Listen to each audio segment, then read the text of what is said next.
Kita baca hadisnya. Wa an Ibnu Umar radhiyallahu anhuma anna Rasul sallallahu alaihi wasallam qala al muslimu akhul muslim. Orang yang beriman adalah saudara orang yang beriman. Anda adalah saudara saya. Pak Prabowo, Pak Jokowi, Pak Anies Baswedan, Pak SBY adalah saudara saya. Semua orang-orang hebat yang Anda kagumi, selama dia beriman, dia adalah saudara kita. Jadi teman-teman, Anda itu punya saudara, jumlahnya nggak akan banyak, karena saudara ikatannya nggak apa-apa aja.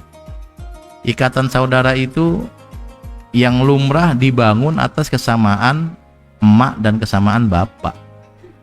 Maka saudara Anda nggak akan banyak. Saudara Anda ya orangnya itu segitu-gitu saja. Tetapi ketika Anda beriman, tiba-tiba saja semua orang yang hidup di dunia ini dan memiliki keimanan yang sama jadi saudara kita. Asik loh. Nanti ketika Anda berada di satu tempat, kemudian Anda tidak punya kenalan, tapi gara-gara Anda punya iman dan ketemu orang yang beriman, dia menjadi saudara kita. Di waktu yang sama ketika Anda melihat siapapun orangnya, mungkin dia kesusahan atau kerepotan, tapi dia beriman, dia saudara kita. Dan menolong saudara tidak berat. Yang berat itu menolong orang yang bukan saudara. Ternyata oleh Nabi dinyatakan semua orang yang beriman bersaudara, maka seharusnya kita tidak berat menolong orang lain. Ketika itu terjadi, teman-teman, Anda akan mendapat perlakuan yang sama. La yadlimuhu, jangan ada yang menzolimi saudaranya. Wala yuslimuhu, wa man kana fi hajati akhihi kana Allahu fi hajati. Orang yang suka menolong orang, membantu memenuhi kebutuhannya, pasti Allah cukupi kebutuhannya. Saya tidak bisa bercerita banyak, saya bercerita yang saya tahu, bahwa orang-orang yang membantu orang lain itu Allah berikan kecukupan. Bukan dalam artian hartanya melimpah, tetapi kayaknya cukup aja, bahagia aja. Dan itu ternyata yang kita butuhkan. Bayangkan ada orang punya harta 1 miliar tapi ternyata kebutuhannya 2 miliar, minus dia. Tapi ada orang yang punya harta 1 miliar ternyata butuhnya cuma 900 juta. Dia punya kelebihan 100 juta. Nah, Allah itu akan memenuhi kita, bukan dalam konteks tiba-tiba uang kita banyak, tetapi tiba-tiba cukup dan cukup. Banyak ceritanya, banyak. Akan ada banyak sekali orang-orang yang mau merepotkan diri membantu orang lain, tiba-tiba dia waktunya berkurang untuk urus dirinya sendiri. Nanti Allah yang akan membantu. Karena teorinya sederhana, kalau Anda bantu orang lain pasti ingin membantu Anda. Dan kapan ada kesempatan dia bisa bantu, dia pasti bantu. Orang-orang yang pernah berbuat baik pada Anda tidak akan berat membantu dia. Semakin banyak orang yang Anda bantu, semakin banyak orang yang akan siap membantu Anda. Kira-kira begitu. Karena man farroja an muslimin kurbatan farrojallahu anhu biha kurbatan min kurabi yaumil qiyamah. Orang yang suka menghilangkan kesusahan orang lain di akhirat, pasti kesusahannya hilang. Semakin banyak kita menghilangkan kesusahan orang lain, semakin banyak kesusahan kita di akhirat hilang. Wa man satara musliman satarahullahu yaumal qiyamah. Siapapun orang yang menutupi aib orang lain, maka Allah pasti tutupi aibnya di hari kiamat. Baik, masih saya bacakan hadisnya. Wa an Abi Hurairah radhiyallahu anhu anin Nabi sallallahu alaihi wasallam, man nafasa an mu'minin kurbatan min kurabid dunya nafasallahu anhu kurbatan min kurabi yaumil qiyamah. Ini hadisnya mirip dengan yang pertama. Artinya bahwa Nabi menyampaikan pesan ini berkali-kali, teman-teman. Dalam kondisi di mana sahabat Nabi relatif sudah menjadi orang-orang yang baik karena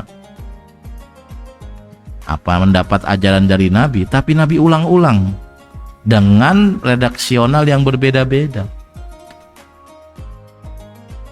Mirip-mirip ini. Wa man yassara 'ala mu'sirin yassarallahu 'alaihi fid dunya wal akhirah. Orang yang suka membuat kemudahan pasti hidupnya mudah di dunia dan di akhirat. Tiba-tiba saja ada solusi, tiba-tiba ada solusi. Kadang-kadang orang-orang kayak kita ini, santri-santri ini, nggak kebayang akan begini, nggak kebayang akan begitu, kok bisa? Ini ada yang dari luar Jawa nggak sih? Angkat tangan. Dari Bekasi ya? Bekasi masih di Jawa ya? Saya orang Bekasi soalnya. Itu saya nggak tahu ketika Anda kecil, kebayang nggak Anda akan berada di Jakarta menjadi murid Pak Kures? Nggak kebayang ya? Iya. Tiba-tiba ada gitu. Dan mungkin bukan Anda yang berbuat baik, tapi orang tua Anda. Sehingga dalam kondisi tertentu orang tua Anda pengen anaknya pinter, nggak punya duit, dapat beasiswa dari Pak Kures. Kebayang nggak sih kayak gitu? Nanti Anda melakukan hal yang sama, Anda menjadi baik, anak Anda akan diberikan kemudahan oleh Tuhan banyak hal. Jadi hadis ini untuk kita. Kita adalah hasil kebaikan orang tua kita, sehingga ya kayaknya sih asik-asik aja hidup kita ini. Maka kita harus menjadi orang baik sehingga anak kita mendapatkan kemudahan yang banyak dari Allah. Yang kaya-kaya dulu kayaknya nggak bisa deh, ternyata bisa. Atau jangan-jangan dari TK udah kebayang saya akan ke PSG di Jakarta. Dari TK udah punya cita-cita menjadi santri PSG. Wallahu fi aunil abdi maka al abdu fi auni akhi. Allah akan selalu membantu orang selama dia senang membantu orang lain. Keinginan membantu kadang-kadang nggak bisa diwujudkan, cuma pengen doang. Ya kadang-kadang kita punya keterbatasan, jadi nggak bisa bantu. Tapi kita pengen bantu, dan orang yang seperti ini pasti akan diberi kemudahan. Lagi-lagi jangan melihat kemudahan itu berarti uangnya banyak, ininya kendaraannya bagus, bukan. Tapi tiba-tiba aja cukup yang dia miliki membahagiakan gitu. Oke, wa man salaka thoriqan yaltamisu fihi ilman sahalallahu bihi thoriqan ilal jannah. Orang yang gampang dimudahkan Allah mencari ilmu, artinya dia dimudahkan masuk surga. Karena cara masuk surga Anda harus berilmu. Anda mau jadi suami yang baik, istri yang baik, ada ilmunya. Anda mau baca Quran dengan benar, Anda harus punya ilmunya. Anda mau sholat yang baik, ada ilmunya. Tiba-tiba Anda dimudahkan belajar, maka Anda sedang dimudahkan masuk surga. Ini Anda ketika baca hadis ini, Anda ngerasa GR nggak sih? Saya banget ini Nabi. Saya banget ini Nabi. Saya bacakan lagi supaya Anda GR nih. Wa majtama qaumun fi baitin min buyutillah ta'ala yasluna kitaballah wa yatadarasuna bainahum illa nazalat alaihimus sakinah. Tidaklah berkumpul sekelompok orang di masjid. Nah, Anda nih berkumpul di masjid. Ini kumpul bareng ya, nggak sendiri-sendiri. Yasluna kitaballah, lalu baca Al-Quran, baca sendiri yasluna.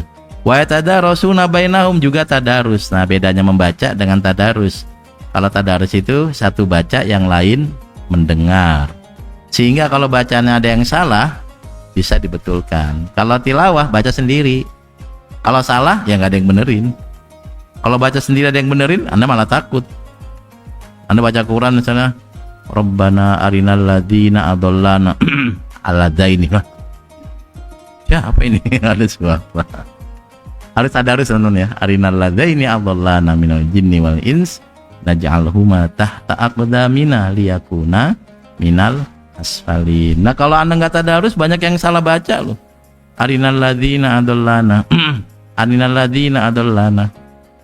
Aladina, yang diulang aladina itu. Fungsi tadarus itu kalau salah bisa diingatkan ya. Illa nazalat alaihimus sakinah. Tiba-tiba Allah kasih ketenangan.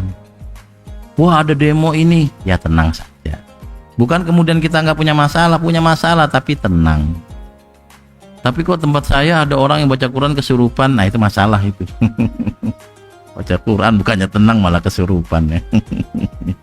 Wa ghasyiyatuhumur rahmah, tiba-tiba dia penuh kasih sayang Allah. Wa hafatsumul malaikah, dikerumuni oleh malaikat. Masya Allah, malaikat ya.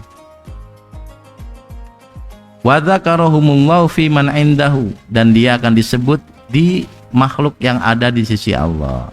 Siapa itu? Yang populer disebut malaikat. Nanti ada orang-orang yang di dunia ini, di dunia hidupnya, tetapi di kalangan malaikat dia populer.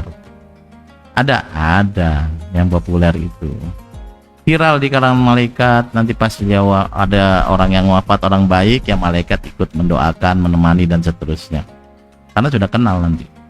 Wa man batta bihi amalu lam yusri bi nasabuh. Nah, teman-teman, ini penting, ini saya garis bawahi.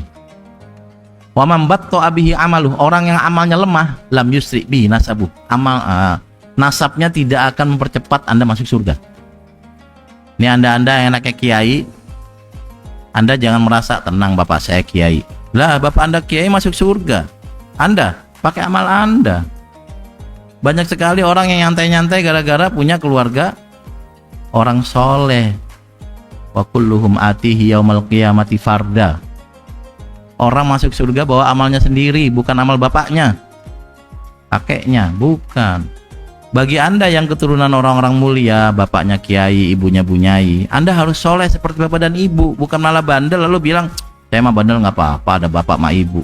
Lam yusri bihi nasabu, tidak akan dipercepat masuk surga kalau nasabnya bagus. Sebab yang membuat Anda masuk surga dan lancar adalah amal Anda sendiri, bukan amal orang lain.